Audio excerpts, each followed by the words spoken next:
Hello! Kamusta po? Ayan, sana ay nasa mabuti kayong kalagayan. At sa mga bago pa lamang po sa ating channel, please don't forget to subscribe and click our tiny notification bell para ma-update tayo pag meron tayong mga new upload videos. Ayan, disclaimer, ang video ito ay para lamang po sa may bukasang kaisipan at may malawak na pang-unawa. Kung wala ka nito, maaari na lamang po mag-skip at mamili ng mga videos na nararapat po para sa inyo. So sabi nila nakakailang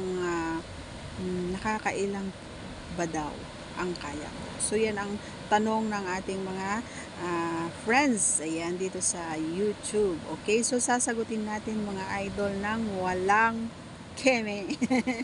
Okay.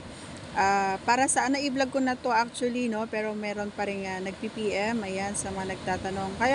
Kaya nga sinasabi ko sa inyo guys, i-follow nyo ang aking Facebook page na bago, ang Baby Hunter 16. Gawa nga ng halos lahat ng ating mga videos dito ngayon ay naka-off comments kasi iniiwasan po natin yung mga comments na alam nyo na. Ayan, so gaya na sinabi ko, ang video natin ay pang open-minded lang mga pare ko. Okay, sana ay maunawaan nyo. Okay.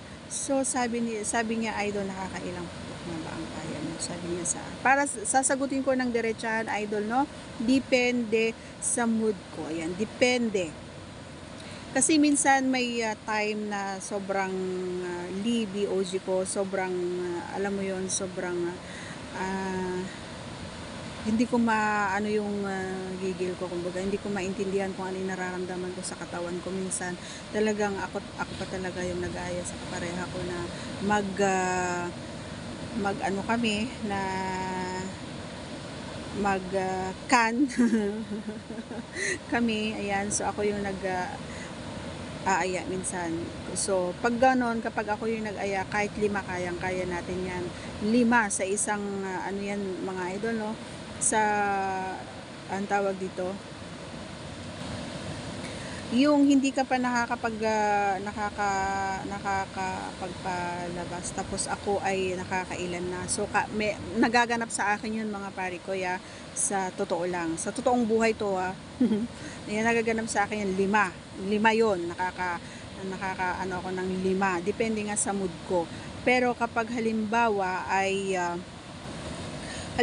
naman ay sakto lang naman yung mood ko, ayan. So siguro okay na yung 2.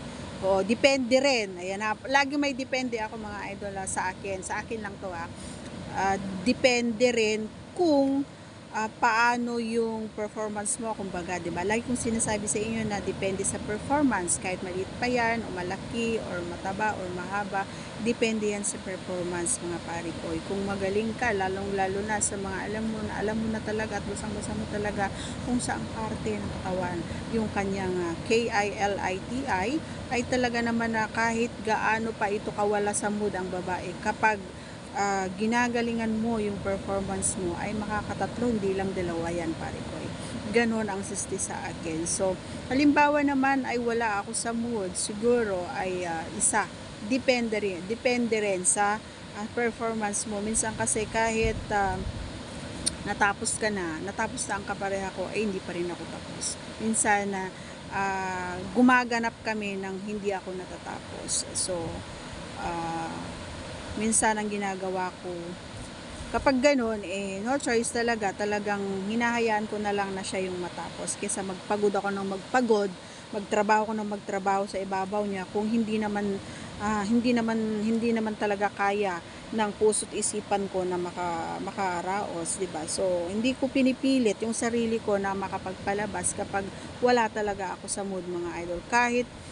Kahit magtagal ka pa doon na kumain doon kay P, kung wala talaga ako sa mood, hindi talaga yan mababasa siya, pero hindi ako makakaramdam ng KILTI. Hindi ko mararamdaman yung LIBOG talaga kapag wala ako sa mood. So yun lang ang mai-share ko ngayon sa ngayon mga idol. Kaya hindi naman mahirap i-please ang mga babae. Basta gagalingan mo lang at maging mabait ka lang, maging gentle ka lang, maging gentleman ka lang, walang problema yan. Okay? So maraming salamat. Sana nagustuhan mo ang aking kasagutan idol sa nagtanong nito. And God bless po sa inyong lahat. Always smile. Bye. See you again tomorrow. Bye-bye.